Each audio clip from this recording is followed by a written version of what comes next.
For some in southern Colorado, I'll see stuff out of the corner of my eye all the time. a day at work means a day working with the undead. I've had my name called, patted on the shoulder. While history is plentiful at the Museum of Colorado Prisons and the Wise Broad Aircraft Museum, according to their workers, so are the ghosts. Yeah, we've seen shadow people. At the prison museum, The general public does not get to come in here. footsteps and footprints are a common occurrence. I've been downstairs and I can hear like footsteps. Like this morning, I thought Stacy was walking down the hallway. I was still the only one here. Footprints, those are my personal favorite right now. It's like somebody walked through the museum in mud, but with their bare feet. You can't mop it up. It's embedded into the linoleum. So you have to get down and scrub it out with soft scrub or Comet. And then they'll just reappear someplace else. Thousands of documents, photos, and even handmade weapons fill the prison museum's archive room. We've got drawers and drawers of shanks.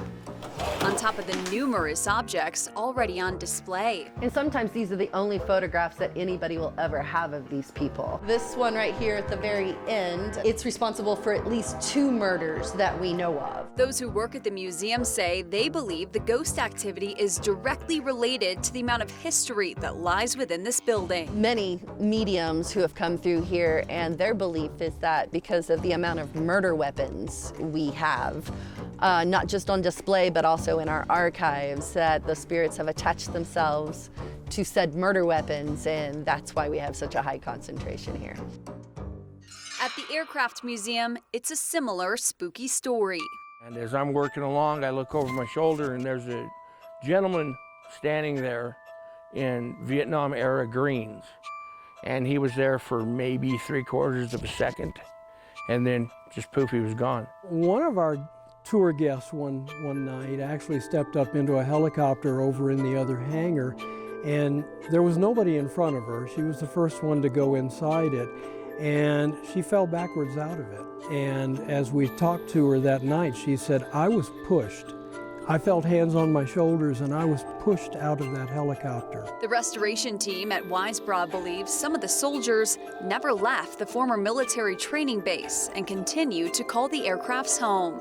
There's a lot of history here, and because of the fact that it was a training base, there were crews that lost their lives here. So it's really no surprise that take that along with this type of aircraft, having served in the military, that you're going to have people that maybe haven't made it to the other side, and they like being here.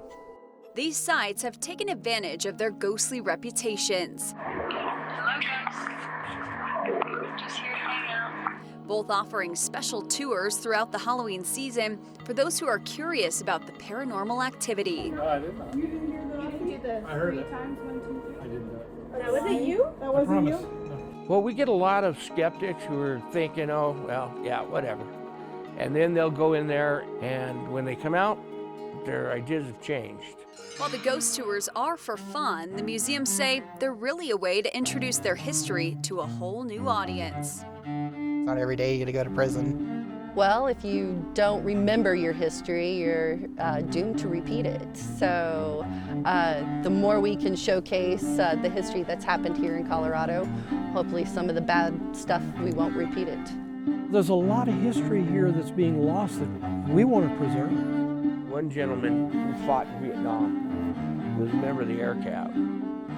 He tells me, he walks away, and as he's walking away, he tells me, "Thank you. This is the first time I felt like myself since I went to Vietnam." To me, that beats everything. Mallory Anderson, KRDO News Channel 13.